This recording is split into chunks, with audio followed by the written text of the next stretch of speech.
Jumpa kembali dalam Renungan FX edisi 22 Juli 2020. Marilah saudara-saudari yang terkasih, sebelum kita mendengarkan sabda Tuhan, kita menyiapkan hati untuk senantiasa mengalami kehadirannya. Dan sebelumnya, marilah kita awali dengan berdoa. Dalam nama Bapa dan Putra dan Roh Kudus. Amin. Ya Allah, Bapa yang Maha Baik, kami mengucap syukur kepadamu atas segala rahmat-Mu yang boleh kami terima dalam hidup kami setiap hari. Ya Bapa, kami mohon Roh Kudus-Mu agar dalam kehidupan kami setiap hari, kami Kau mampukan untuk bisa mendengarkan, melihat, dan mengalami akan kehadiran-Mu dalam setiap peristiwa hidup kami, sehingga membawa kami untuk semakin hari semakin dekat dengan Engkau. Semuanya ini kami mohonkan kepadamu dengan perantaraan Kristus Tuhan kami. Amin. Dalam nama Bapa dan Putra dan Roh Kudus. Amin. Hari ini tanggal 22 Juli, gereja memperingati Santa Maria Magdalena, di mana Maria Magdalena seorang pribadi yang berdosa. Ketika ia mengalami perjumpaannya dengan Yesus, dia pun mengalami pengampunan yang berasal dari Tuhan Yesus sendiri. Dengan perjumpaannya, Maria dengan Yesus sungguh-sungguh telah membawa suatu perubahan baginya.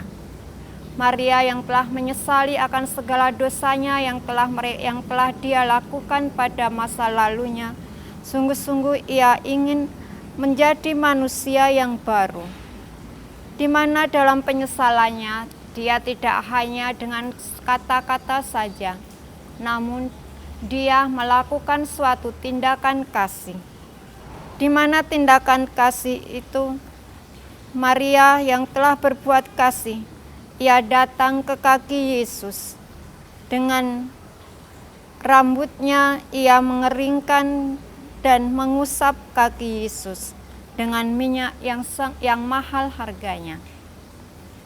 Dalam perjumpaan itulah Maria sungguh-sungguh membawa dan mengalami suatu perubahan.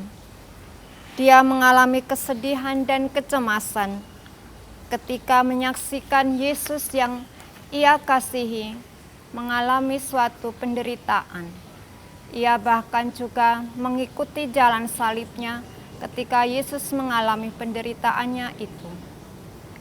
Di mana di saat Yesus mengalami wafat, Maria pun juga datang ke kuburnya.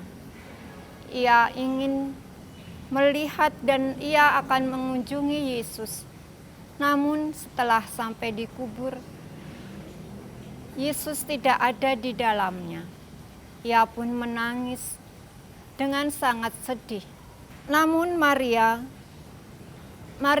tidak tahu bahwa ada seorang yang ada di situ.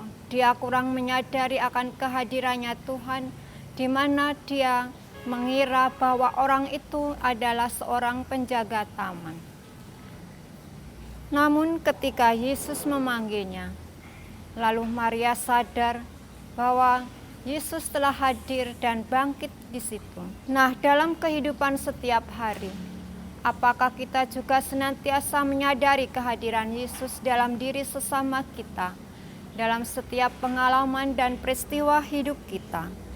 Marilah dalam tengah kesibukan kita pun juga berusaha agar senantiasa kita juga merenungkan, mendengarkan apa yang telah kita alami, bahwa Yesus senantiasa hadir dalam diri kita, dalam diri sesama setiap saat, dan juga dalam melalui setiap peristiwa hidup yang kita alami.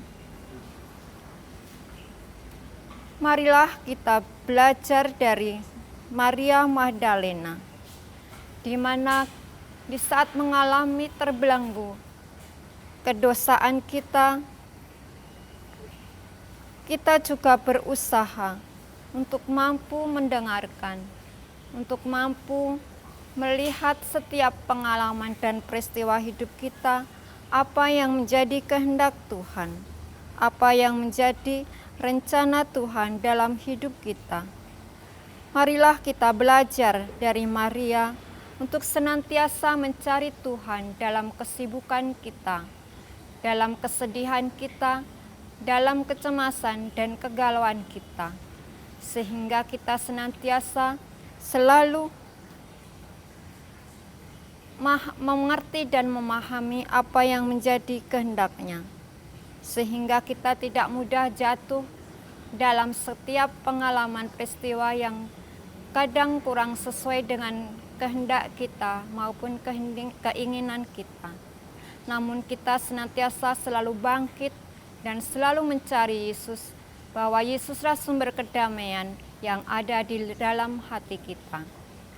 Marilah kita berjuang bersama untuk senantiasa tekun dan datang mencari Yesus, sehingga sungguh-sungguh Yesus nyata dalam diri kita, dalam diri sesama.